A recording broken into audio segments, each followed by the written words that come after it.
আগে এখানে দাঁড়িয়ে মানুষ ভাবতো যে ফেরি আসবে তো,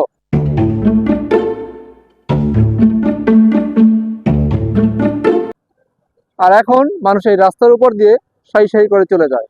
আমি এখন যে জায়গাটাতে আছি এখানে আগে ছিল পানি, ঠিক পানির উপর থেকে আমি হেঁটে যাচ্ছি।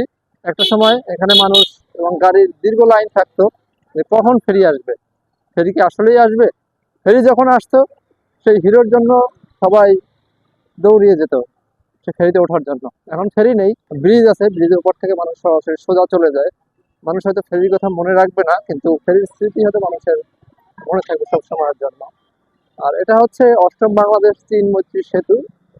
আমরা চিন্তা করি এত সুন্দর সেতুটা আসলে কে বানাবো, মানুষই তৈরি করেছে এটি।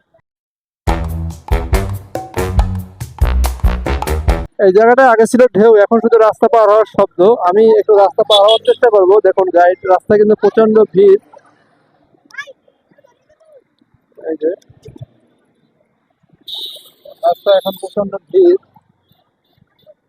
একটা সময় এখানে আগে আমরা পানির উপর দিয়ে পার হতাম। আমি তো এখান থেকে নিচটা দেখাই। এই ফেরিটা কিন্তু এখন খুব জমজমাট। এই ব্রিজটা, ব্রিজের নিচে দেখুন প্রচুর মানুষের ভিড়, এবং ওখানে ট্রলারে ওঠার ব্যবস্থা আছে। ব্রিজের উপরে মানুষের প্রচন্ড ভিড়, আসলে অনেকেই ঘুরতে আসেন এই জায়গাটাতে দেখার জন্য। বড় একটা ব্রিজ, চড়া দিক থেকে ভালোই বড়। এই সাইডে যেমন জায়গা আছে, তারপরে ভয় থাকে পিছন থেকে কোনো গাড়ি আসলে চলে আসে কিনা।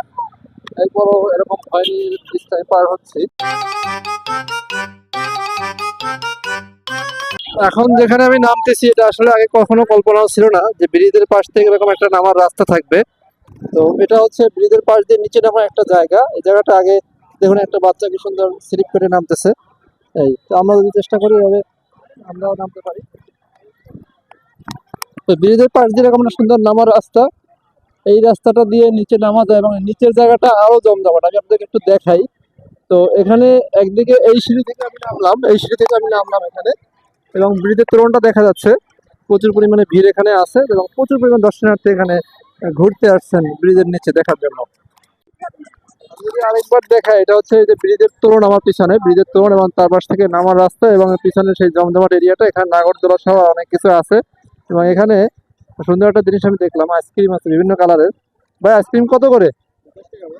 10 টাকা। আচ্ছা একটা আইসক্রিম খাবো, দেখি একটু একটু ঘুরে আসি। খুব ভালো জিনিস একটা। আচ্ছা, যদিও আইসক্রিম ভালো জিনিস না স্বাস্থ্যের জন্য, তবে কালারফুল। আচ্ছা এটা, আর এই সামনে ব্রিজটা আমি দেখাই আপনাদেরকে।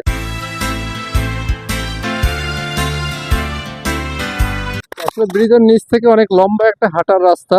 এখন এখানে অনেকেই ঘুরতে আসছেন, আসলে প্রচুর মানুষ এখানে। অনেকে ঘুরে ফিরে যাচ্ছেন, এখনো অনেকে আসতেছেন। কিন্তু সন্ধ্যার সময় অনেকেই ফিরে যাচ্ছেন, আবার অনেকে এখনো এখানে ঢুকতেছেন। তো এখানে অনেক বড় একটা জায়গা। এই জায়গাটা আগে ছিল সম্পূর্ণরূপে গাড়ির লাইন, এবং এখানে দীর্ঘ গাড়ির লাইন থাকতো একটা সময়। তখন ছিল ফেরি। ঠিক যখন ফেরিটা আসতো তখন মানুষ ফেরির সেই হিরোকে ধরার জন্য উঠে পড়ে দৌড় দিত। অন্যান্য অনেক ব্রিজের পাড়ের মতো এই ব্রিজের পাড়টা অনেকটা সেম। এখানেও দেখুন খুব সুন্দর একটা ভিউ এখানে আছে, ব্রিজের সবগুলো ব্রিজ এখানে দেখা যাচ্ছে। তবে সব থেকে মজার বিষয়টা হলো এখানে যে পরিমাণ ভিড়, এখানে মানুষের ভিড়টা আসলে অনেক বেশি। আর আমি যদি একটু বলি যে এখানে প্রচুর পরিমাণ মানুষ আসলে ঈদের জন্য হোক এমনি এখানে ঘুরতে আসেন। প্রচুর পরিমাণ ভিড় এখানে। আর খাবারের স্টলের কোনো অভাব নেই, এখানে প্রচুর পরিমাণ খাবারের স্টল। মানুষের পরিমাণও প্রচুর, মানুষের ভিড়ে এখানে আসলে বেশিক্ষণ থাকা যাবে না যেটা বুঝতে পারতেছি। তো তার আগে আপনি একটু সামনে এগিয়ে যাই, এখান থেকে ঘুরেই আমাদের যাত্রা শেষ করবো।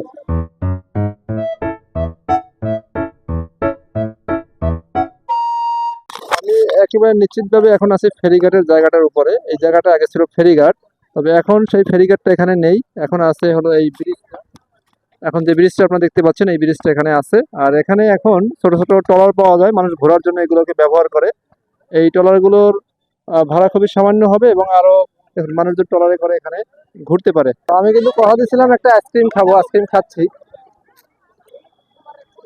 আপনাদের যাদের কথা ছিল লাইক করার, ফলো দেওয়ার, শেয়ার করার বা সাবস্ক্রাইব করার, তারা কিন্তু এখনো করেন নাই, করে ফেলুন। কখন ফেরি থেকে ব্রিজ হয়ে যায়, ব্রিজ থেকে কি হয়ে যায় বলা যায় না, তাই অবশ্যই এখনই সাবস্ক্রাইব করে রাখুন। ভালো থাকবেন, আল্লাহ হাফেজ।